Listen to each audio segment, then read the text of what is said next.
남전 스님은 748년 중국 당나라 하남성 정주 신정현에서 태어났습니다.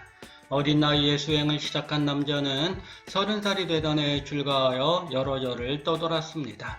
개원사에서 마조스님을 만나 곧바로 수석제자 중 한 명이 되었습니다. 마조를 보자마자 남전은 한눈에 스승임을 알아보고 즉시 무릎을 꿇고 엎드려 절했습니다. 스승인 마조 또한 제자인 남전에게 커다란 사랑을 베풀었습니다. 마조는 남전의 구도심이 절실하다는 것을 알았고 남전은 마조가 바로 자신이 찾던 스승이라는 걸 알았습니다. 마조 문화에서 깨달음을 얻은 남전은 50세가 되던 해에 스승 곁을 떠났습니다. 남전이 독자적인 활동을 시작하자 많은 이들이 모여들어 제자가 되었습니다. 어느 날 남전의 절에 있는 승려들이 마조의 제사를 준비하고 있었습니다. 남전이 제자들에게 물었습니다. 내일 우리는 마조 전사에게 채식으로 공양을 올릴 것이다. 한데 그가 오겠는가?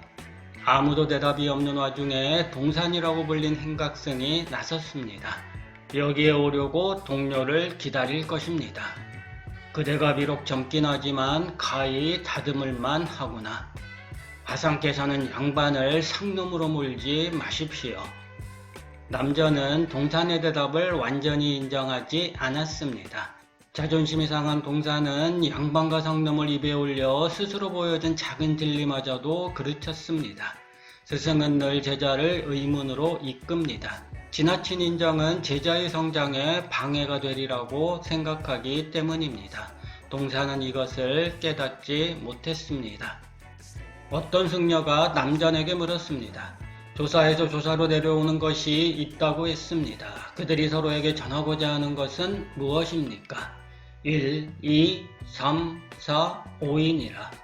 다른 승려가 남전에게 물었습니다.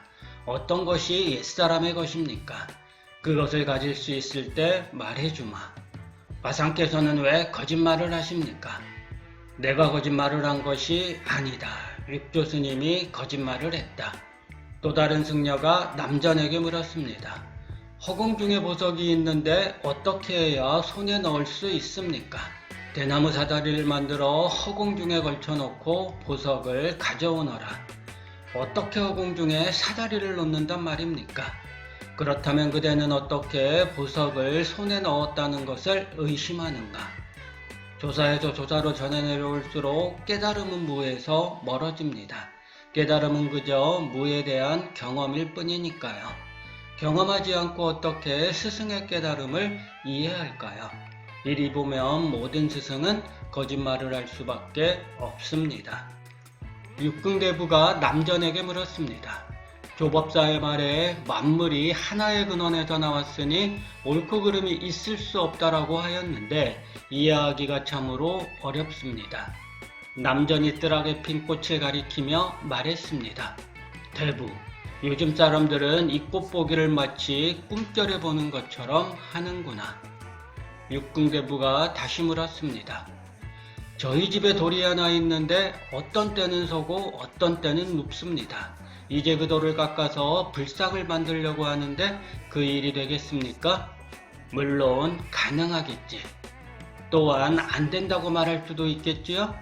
그래 안 된다. 그것은 불가능하다. 어느 날 육궁대부가 남전에게 물었습니다. 어떤 사람이 병 속에 오리 새끼를 키우고 있습니다. 그런데 어느 날 보니 오리가 너무 커버려서 병 주둥이로 나올 수 없게 되어버렸습니다. 그는 병을 깨기도 원치 않으며 오리를 죽이기도 원치 않습니다. 스님이라면 어떻게 병 속의 오리를 꺼내시겠습니까? 그러자 남전이 느닷없이 대부 하고 불렀습니다.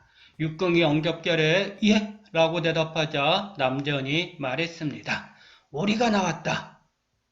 눈앞에 핀 꽃을 보면서 사람들은 마치 꿈결에서 꽃을 보듯이 여깁니다.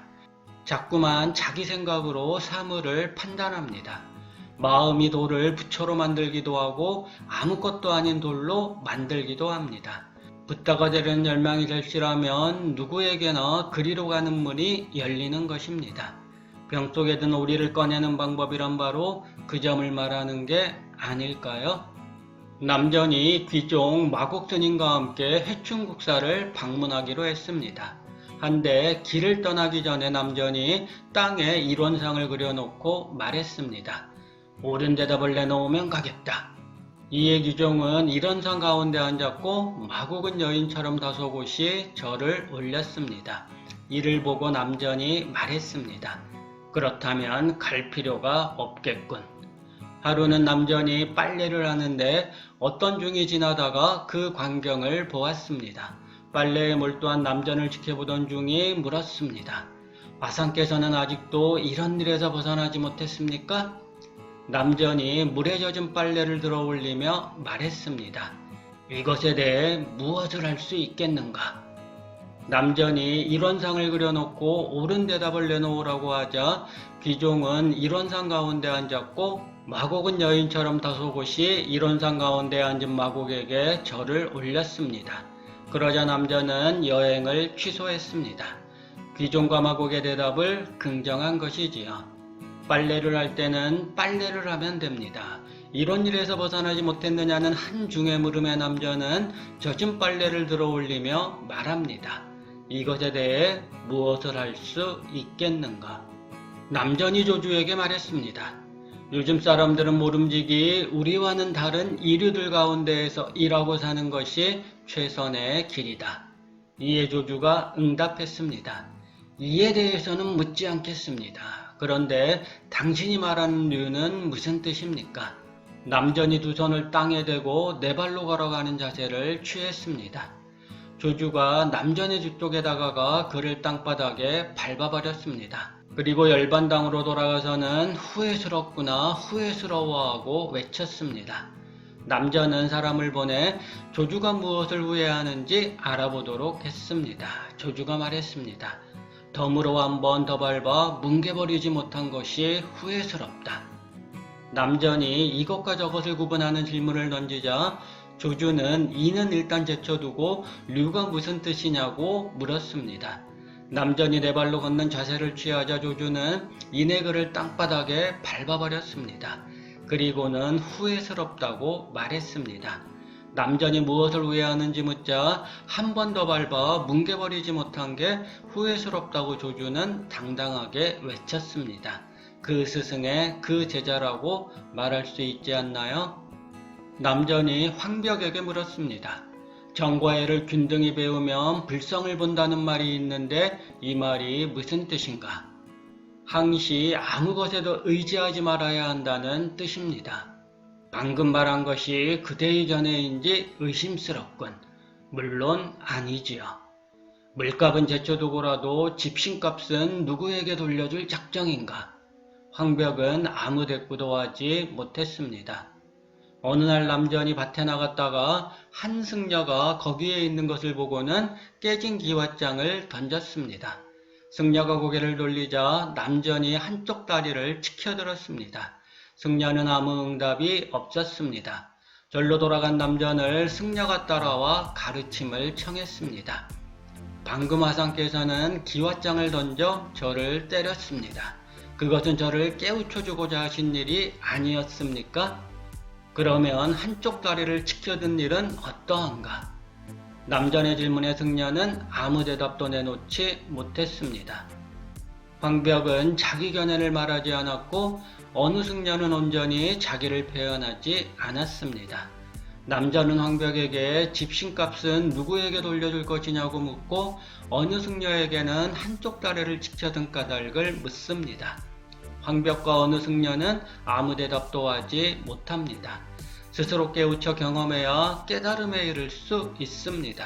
스승은 이를 온몸으로 보여주는데 제자들은 자꾸만 다른 곳을 봅니다. 남전이 대중에게 말했습니다.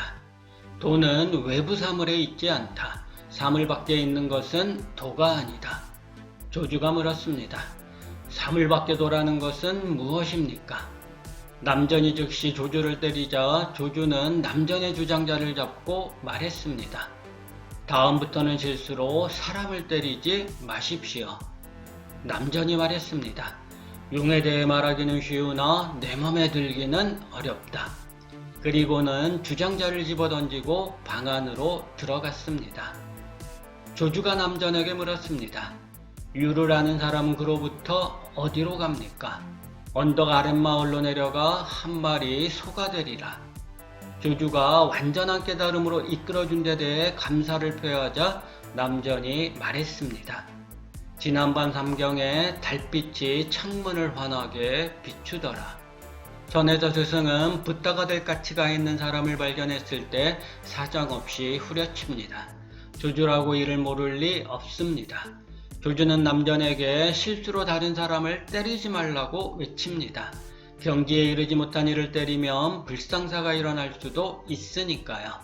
남전은 그 말이 마음에 들지 않아 주장자를 집어던지고 방 안으로 들어갔습니다. 제자는 깨달음을 스승에게 검증받고 스승은 뜨거운 마음으로 제자의 견성을 느낍니다. 지난밤 삼경에 창문을 환하게 비추는 저 달빛이야말로 스승이 제자에게 전하는 마음결이라고 하겠습니다.